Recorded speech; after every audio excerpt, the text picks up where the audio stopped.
Well, good morning and welcome to 755 Live, about 5 minutes of what Jesus said. And you can find a different command of Jesus at our weekday Bible plan at bible.today.church. Appreciate those of you who like this, who share it on social media.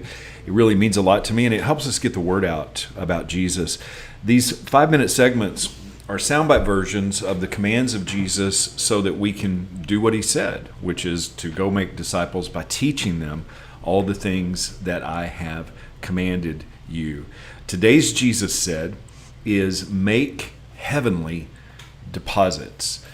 Reading from Matthew 6:19 through 24. It says, "Don't store up treasures here on earth, where moths eat them and rust destroys them, and where thieves break in and steal. Store your treasures in heaven, where moths and rust cannot destroy, and thieves do not break in and steal. Wherever your treasure is, there the desires of your heart will also be. Your eye is like a lamp that provides light for your body. When your eye is healthy, your whole body is filled with light. But when your eye is unhealthy, your whole body is filled with darkness. And if the light you think you have is actually darkness, how deep that darkness is.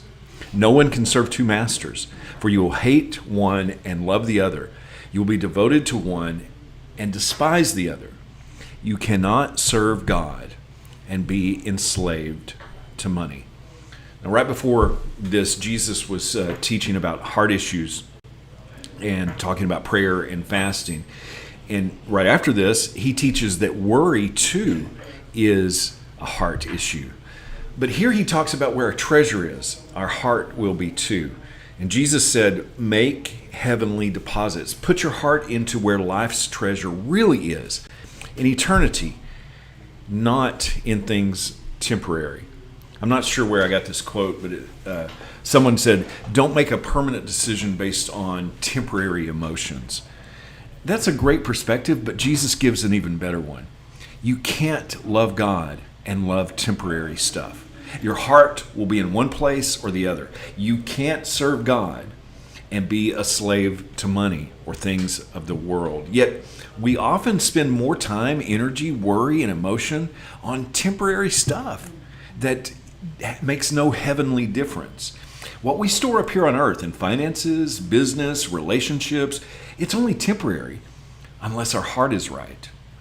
And how can we tell if our heart is right? Well, generosity is that litmus test. Now, in our culture, we don't understand all that Jesus said here, but to the first century Jew, if you were to talk about, and I want to read an older translation of Matthew 6:22 and 23 here. If you were to talk with this language where it says the lamp of the body is the eye, if therefore your eye is good, your whole body will be full of light. If you were to say the good eye and the bad eye to a first century Jew, they would understand that because it's a Hebraic idiom. Like we say, you can't have your cake and eat it too, and it has nothing to do with cake. This idiom was about generosity. It was about the good eye was a person who looked at others with compassion and had a generous spirit and gave to others as needed. The person with the evil eye is one who's stingy toward others and greedy with money. Proverbs 22:9 says, "A generous person will be blessed, for he gives some of his food to the poor." And that literally is that same idiom. The good eye person will be blessed.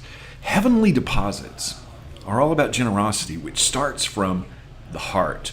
We make heavenly deposits when our stuff isn't all about us, when it's not selfishness, but about generosity to others. Jesus said, make heavenly deposits. How can we put that into action